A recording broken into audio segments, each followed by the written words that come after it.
It's a great day in the Ann Arbor Public Schools, and we're here at Mitchell Elementary as we excitedly prepare for our students to return to our schools very soon. We have Principal Hilton. Hi, Matt. Hello, Dr. Swift. Welcome to Mitchell School. It's great to be here. You know, it's kind of poetic because we were here together on March 13th of 2020. And so how appropriate that we be back as we're ready and preparing ourselves for the return of our students. Absolutely, Dr. Swift. I remember that day very vividly, and I am thrilled to be back in our school, getting ready to welcome our students back for hybrid learning. Wonderful. You know, we have members of the team with us, and I just want to give a shout out to our facilities team, Mr. Emil Latzana and Bernard Rice. We have two other valued members of the team, Amber and Xavier. And Xavier, I know you oversee the team that keeps this school sparkling. And I just want to give a big shout out to how beautiful the school looks. So will you congratulate your team for me? Yes, I will. Okay, yay. Okay, so Matt, why don't you share with us a little bit? I know a lot of a COVID-informed school is how we move students through the school in order to keep that CDC required distance. So tell us a little bit about how you're planning to do that. Sure, absolutely. Dr. Swift, what I would want you to know, and as you know, and what I want our families and kids to know is that when they transition back into school for hybrid learning, they're going to notice some different routines and procedures that are really designed to keep us safe. One of the first things they're going to notice is on the floor here, we have these stickers. And by design, they are 6 feet apart with an arrow that will help kids to know which side of the hallway we walk on, as well as maintain the social distance needed in our hallways. That's great. So it's about distancing and also about direction. It really is. It's the visual that will help kids know how we're going to move throughout Mitchell School. It's wonderful. So, Dr. Swift, welcome to one of our second grade classrooms here at Mitchell School. Oh, Principal Hilton, it feels so wonderful to be back in a classroom. It really, really does. It feels really nice to be back in the classroom, getting ready to welcome kids back. That's just the best, isn't it? It really is. Yeah. So tell us a little bit about the COVID-informed classroom. Sure. It's going to be a little bit different. It is going to be a little bit different. Just like in the hallway, there's some different routines and procedures, and you can see in this classroom that it is set up a little bit differently than it has been in the past. And you'll notice that our desks are spaced apart. There's only one chair at each desk, and this is to ensure the social distancing and needed space that we want to have in our classrooms. Very good. Other than that, it just looks so comfortable and inviting. You know, that's the thing, Dr. Swift. One of the things that I was worried about is whether or not we were going to be able to maintain that community feel. Yes. And I really do think that we will. Absolutely. Even though we're not sitting in ways that are typical, it is still a really warm and welcoming classroom environment, and I think kids will enjoy it. I do too. I can't wait.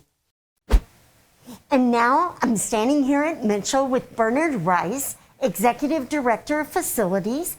Bernard, you've done quite a lot of work over this year to prepare us to have healthy and safe water. Would you share a little bit about that work? Thank you, Dr. Swift. And yes, we have. We have done transition to touchless fixtures in all our gang bathrooms. We've also added touchless paper towel dispensers. And the hydration stations are touchless, and all you have to do is, we've also replaced all the water filters throughout the whole district. And we're in the comprehensive testing of the water as we speak. So we're here in the classroom, and Bernard, we know that cleaning is more important than ever during COVID times. I know that you've done a lot of work to prepare the rhythms and routines of how we'll keep the schools clean. Would you share a little bit more with us about that? Sure. Thank you, Dr. Swift. I want to assure everyone that daily classroom cleaning will take care of every day. We'll do mopping, sweeping, emptying trash, and the daily stuff that we always did last year and the year before and before that. We'll be deep cleaning with this instrument right here, our Ghostbuster, as they call it. It's an electrostatic sprayer, and the sprayer itself is an e-mister And so it has an electrostatic charge that it'll cling to surfaces, and it dries very quickly. And that's how we're going to disinfect classrooms. Very good. So we're here in the classroom at Mitchell, and I'm accompanied by Mr. Emil Lautzana, who works in support of our facilities team. Emil, I know you've done tremendous work to improve the quality of air inside our buildings. I know an important part of that is the system. So would you share with us a little bit about your work? Absolutely, and I'm so glad to be here with you as we get ready to bring students back into our schools. It's been a long time, and we're really excited to support that. And so we've done a number of things. One of the really important things is working with our consulting engineers and our contractors. We've programmed a new operating mode for our HVAC equipment. When we go into the enhanced indoor air quality mode, we're going to maximize the amount of fresh air that we're able to bring in and maximize the amount of filtration that's happening to the existing air in the buildings.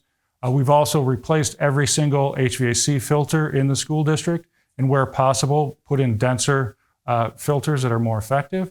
And the really exciting for me is we've been able to commission every single piece of equipment in this district. So that literally means our contractors are opening up every single unit, cleaning the inside, and confirming proper operations of things like actuators, dampers, and all these other items so that these units are working at their maximum efficiency. Wonderful. You know, I also understand that we're preparing a room-by-room analysis of the ventilation in literally every room in the district. You know, I don't think many school systems out there are doing this level of work. And I just want to thank you, Mr. Lautzana, for preparing this work for our district. Would you share a little bit about it? Absolutely. And you know, it's not just me. We have lots of engineers that we work with doing calculations and analysis. And you're correct. We're going basically room by room or zone by zone in every single school and calculating the air changes per hour. That's the amount of times every hour that we're able to change out the air in a given space. And we've paid a lot of attention to what the Harvard Healthy Building Institute recommends around COVID-informed return, especially around indoor air quality. And they recommend a minimum of 5 air changes per hour. When you reach the 5, that's considered excellent indoor air quality. And the report will be coming to the board soon, and we're seeing very positive results. In those few cases where we have less than 5 air changes per hour, we've procured freestanding portable air cleaners that can provide additional filtration of the air, and that in that way boosting the few spaces that we find that are below 5 up above the 5 recommendation from the Healthy Building Institute. That's wonderful. So really, as we re-enter schools this spring, we can be confident about the quality of our indoor air. Absolutely. And, you know, in good weather, we also encourage people to open windows and things like that. But the reason we did these extensive studies is we have classrooms that don't have windows in the school district. So we want to be sure that all our spaces have good air quality. With or without windows open. Correct. Very good. Thank you. Thank you. So Dr. Swift, thank you so much for coming to visit Mitchell School. I hope you got a real sense of some of the routines and procedure changes here at Mitchell School, but also a sense of the community and how we're going to do school in a COVID-informed way. Principal Hilton, it's been so great to join you today. You know, we've been talking about this for months, but it's so wonderful to see it in action. I can tell that we're prepared and looking forward to welcoming our students soon. Yeah, Dr. Swift, I think that's the key. We are ready, and we can't wait to welcome them back to Mitchell School. And as soon as that happens, we would love for you to come back and visit us someday. I can't wait, and it sounds like we're ready, set, go. Absolutely. Take care, Matt. Thank you. Bye-bye now.